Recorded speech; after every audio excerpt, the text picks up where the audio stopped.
மீனராசி என்பர்களுக்கு அநேக நமஸ்காரங்கள். ஏன்னா ராசியில் சனி பகவான் சஞ்சாரம் பண்ணுறார். கேந்திர ஸ்தானத்தில் குரு பகவான் சுக்கிர பகவான் அநேகமான அமைப்பு, அற்புதமான அமைப்பு. ஏன்னா ராசிக்கு 4ஆம் இடத்துல குரு சஞ்சாரம் பண்ணுறார். இப்போ வந்து சுக்கிரனும் போயிடுறார். வீடு, மனை, வண்டி, வாகனங்கள், தாயாரினுடைய நிலைகள், சுகமான வாழ்க்கை, சுகபோகமான வாழ்க்கை, நல்ல ஒரு வருமானம் ஈட்டக்கூடிய காலங்கள், இதெல்லாம் இந்த காலங்கள் அப்படின்னு சொல்லலாம். சமசப்த பார்வையில் செவ்வாய் பகவான் சஞ்சாரம் பண்ணுறது கூடுதல் சிறப்பு அப்படின்னு சொல்லலாம். 2வது திருமணத்திற்காக காத்து கொண்டிருக்கக்கூடிய நேயர்களுக்கு கணவனை அடையாளம் காட்டும், மனைவியை அடையாளம் காட்டக்கூடிய ஒரு மாதம் இது. ஆக்சுவலாக 4ஆம் இடத்தில் சுக்கிரன் சஞ்சாரிக்கும் பொழுது தோஷம் தரும் அமைப்பு தானே சார். 4ல் சுக்கிரன் இருக்கார், ஏன்னா சுகாதிபதி சுகஸ்தானத்தில் இருக்கிறது தோஷம் தானே அப்படின்னா அதெல்லாம் உங்களுடைய ஜாதகத்தில் ஆராய்ச்சி பண்ணி தான் சொல்ல முடியும். பொதுவான ஏட்டுக்கல்வியை படித்து கொண்டு ஒன்றுத்துக்கும் உதவாது. ஆமாம், அதெல்லாம் நீங்கள் அப்ளை பண்ணி பார்க்கும்பொழுது தான் அதனுடைய விஷயம் உங்களுக்கு புரிய வரும். அதுக்கு முன்னாடி புரிய வராது. பூர்வ புண்ணியஸ்தானத்தில் குலதெய்வ ஆசிகள் பரிபூரணமாக இப்பொழுது கிடைக்கப்படும். முன்னோர்களுடைய ஆசிகள் கிடைக்கப்படும். மூதாதையனுடைய செய்த பாவங்களும் புண்ணியங்களும் இப்பொழுது உங்களுக்கு பலனாக வந்து அமையப் போகிறது. எல்லா கர்மாக்களையும் கழிச்சுட்டு வரீங்க நீங்கள். ஆக்சுவலாக எல்லா கர்மாக்களையும் கழிச்சுட்டு வரீங்க. நிறைய சிரமங்களை தாண்டி வந்து கொண்டு இருக்கிறார்கள் மீனராசி அன்பர்கள் எல்லாமே. ஆமாம், சொன்னோம்னா அவங்க கதையாக சொல்லிகிட்டே இருப்பாங்க, நம்ம ஊங்குட்டி தான் கேட்டுன்னு இருக்கணும். ஆமாம், நான் ஸ்டாப்பாக சொல்லுவாங்க அவங்களுடைய பிரச்சனைகள் எல்லாமே. ராசிக்கு 12இல் ராகு இருக்கக்கூடிய காலங்கள், இந்த காலங்கள் எவ்வகையிலாவது சம்பாத்தியம் வந்துடும். பொருளாதாரத்துக்கு பிரச்சனை வராது, கவலைப்படாதீங்க. ஏதோ ஒரு இடத்துலேருந்து உங்களுக்கு ஹெல்ப்பு கிடைச்சிரும். ஆமாம், நீண்ட நாட்களாக வராத பணங்கள் வந்து சேரும். ஆமாம், ஏன்னா 7ஆம் இடத்துல செவ்வாய் வந்துட்டார், கேதுலாம் ரிலீஃப் ஆகிட்டார். 6ஆம் இடத்துல கேது பகவான் சஞ்சாரம் பண்ணுறாரு. அப்போ தொழில் மாற்றங்கள் உருவாகும். தொழிலில் ஒரு சில இருந்தக்கூடிய சிக்கல்கள்லாம் ஆகும். ஒரு சிக்கல் தீரணும், சிக்கல் சரியாகணும் அப்படின்னா ஒரு சிக்கல் உருவானால் மட்டும்தான் ஒரு விஷயம் தீரும், இல்லைன்னா முடிவடையாது. அதனால் தொழிலில் பிரச்சனை வருது, தொழிலில் வந்து ஏதோ ஒரு சங்கடங்கள் வருதுன்னா கவலைப்படாதீங்க. அந்த தொழில் நமக்கு வேறு மாதிரியான மாற்றங்களை கொடுப்பதற்காக அந்த பிரச்சனை வந்திருக்கு அப்படின்ற விஷயத்தை நினச்சிங்கனாலே அது சரியாயிடும். கொஞ்சம் திங்க் பண்ணி வேலை செய்யுங்க. கொஞ்சம் காலம், கடினமான காலம்.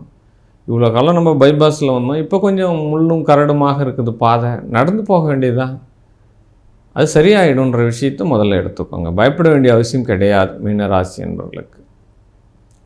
ஏன்னா கேந்திரத்தில் சுக்கிரன் வருகிறார். கண்டிப்பாக ஏதோ ஒரு வழியில் உங்களுக்கு அனுகூலம் பண்ண போகிறார். ஏன்னா முயற்சிகள் திருவினையாக்கக்கூடிய ஒரு காலமாக இந்த காலம் நடக்கப் போகிறது, நடந்து கொண்டிருக்கிறது அப்படின்னு சொல்லலாம்.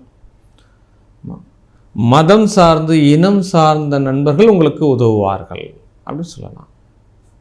ஆமாம், பிள்ளைகளினுடைய வழியில் செல்வாக்குகள் உயரும், செல்வாக்குகள் உயரும், மதிப்பு மரியாதைகள் கூடும் அப்படின்னு சொல்லலாம்.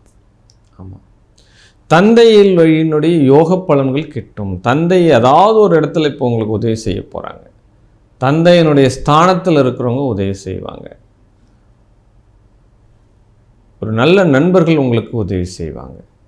ஆமாம், உங்களுடைய ஹெல்ப் பண்ணுறதுக்கு உண்டான சூழ்நிலைகள் எல்லாமே இப்போ நடக்கும் அப்படின்னு சொல்லலாம். உங்களுடைய பேச்சுக்கள் உங்களை கௌரவிக்கும் அப்படின்னு சொல்லலாம். நல்லா ஸ்பீக் பண்ணுவீங்க, நல்லா பேசுவீங்க, உங்களுடைய பொருளாதாரத்தை நல்ல இன்வெஸ்ட்மெண்ட் பண்ணுவீங்க.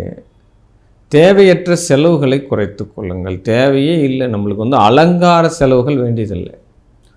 ரொம்ப ரொம்ப அலங்கார வேலைகள் தேவையே இல்லை நமக்கு. ஆமாம், வேண்டியதில்லை.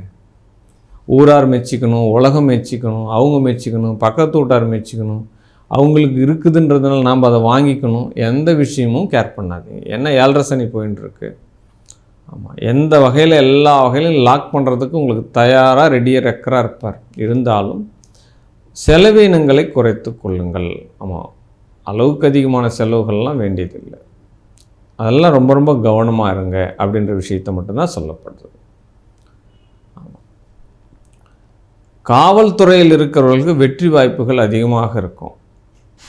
காவல்துறையில் இருக்கிறவங்க, அதிகாரத்துறையில் இருக்கிறவங்க, இப்போ விவசாயத்துறையில் மானியம் சார்ந்த கடன்கள் கிடைக்கும். விவசாயம் துறையில் கவர்மெண்ட்டே உங்களுக்கு அங்கீகாரம் கொடுத்து நல்ல ஒரு நிதி நிலைமையை சரி பண்ணுறதுக்கு உண்டான சூழ்நிலைகள் எல்லாமே கிடைக்கும் அப்படின்னு சொல்லப்படுது. வீடு வாங்கலாம், வண்டி வாங்கலாம், புது வண்டி வாகனங்கள் வாங்கலாம். பழைய வண்டியை கொடுத்துட்டு புது வண்டி வாங்கலாம். முன்னேற்றம் மிகப்பெரிய ஒரு அபரீத வளர்ச்சியாக இருக்கலாம். கட்டிடம் சார்ந்த துறையில் இருக்கிறவங்களுக்கு வெற்றி. ரியல் எஸ்டேட் வீடு கட்டி விற்கிறாங்க இல்லையா, அவங்களெல்லாம் நல்ல ஒரு வளர்ச்சி சார். இப்போ சரசரசன்னு உங்களுடைய வீடுகள் எல்லாம் விற்று போகும், வாடகை வருமானங்கள் வரும், உங்களுடைய பிஸ்னஸ் நல்லபடியாக போகும்.